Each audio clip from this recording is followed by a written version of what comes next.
ताप के प्रभाव। गर्मी के गर्म दिन में खंभों के बीच टंगे टेलीफोन के तारों के बीच शिथिलता आ जाती है। वहीं सर्दियों के दिनों में तार सख्ती से खींचे रहते हैं। धातुओं को जब गर्म किया जाता है तो वह अन्य प्रकार के ठोसों की अपेक्षा अधिक फैलती है। इसके कारण इंजीनियर जब धातु की बड़ी इमारतें बनाते समय विशेष रूप से सतर्क रहते हैं। उदाहरण के लिए रेल बोर्ड ट्रैक के नियमित अंतराल के बीच गहरी दूरी होनी चाहिए। यह गर्म मौसम में ट्रैक में दरार नहीं पड़ने देती।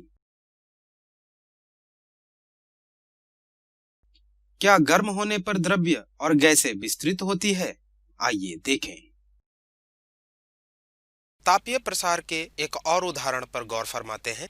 हम यहाँ देखते हैं कि एक धातु का बॉल एक धातु के रिंग के आर पार चला जा सकता है, लेकिन जब हम इस धातु के बॉल को गर्म करते हैं कुछ समय के लिए, मान लीजिए 5 या 10 मिनट के लिए, तत्पश्चात जब हम इसे फिर से रिंग के अंदर से प्रवेश कराने की कोशिश करते हैं तो यह रिंग के बाहर नहीं जा पाती। ऐसा क्यों होता है? ऐसा इसलिए होता है कि जब धातु के बॉल को गर्म किया गया तो उसमें प्रसार हो गया और इस फैलाव के कारण उसके आकार में वृद्धि हो गई, जिसकी वजह से वह रिंग में नहीं जा पाई या रिंग के आर पार नहीं गुजर पाई। ताप के प्रभाव। क्रियाकलाप 3। एक परीक्षण नली और एक छेद वाला रबड़ कॉर्क।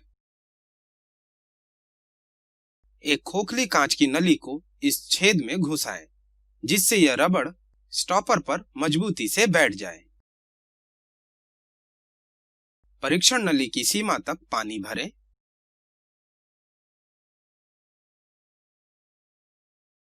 परीक्षण नली पर स्टॉपर लगाएं, जिससे कि पानी की कम मात्रा नली में ऊपर उठे, जैसा दिखाया गया है।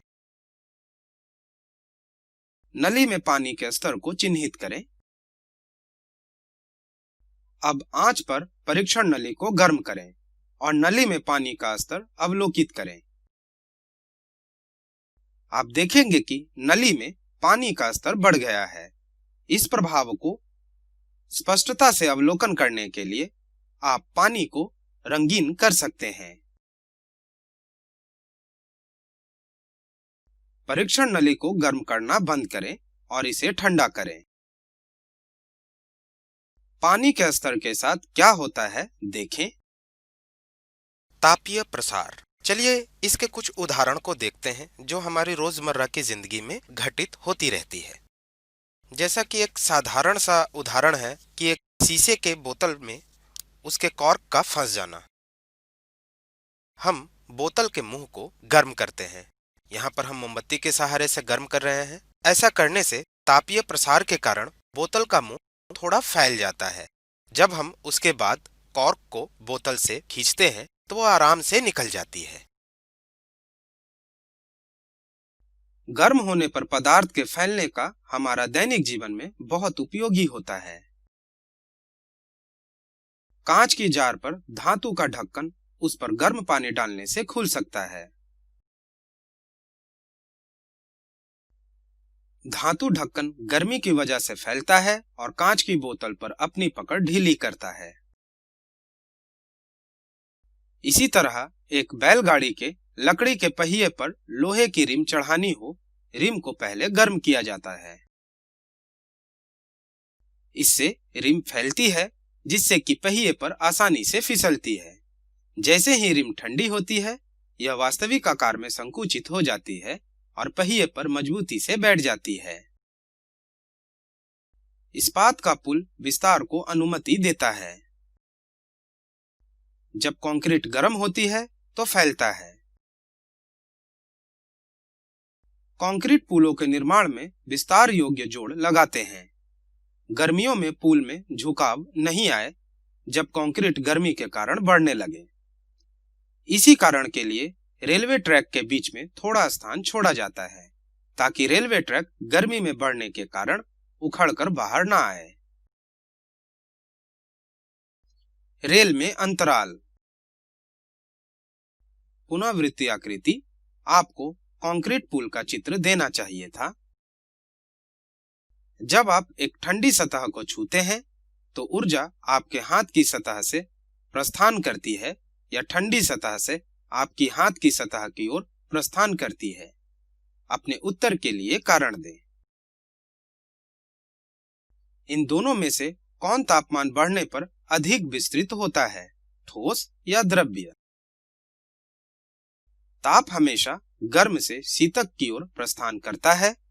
गर्मी हमारे शरीर से निःसृत होती है और ठंडी सतह को गर्म करने का प्रयास करती है।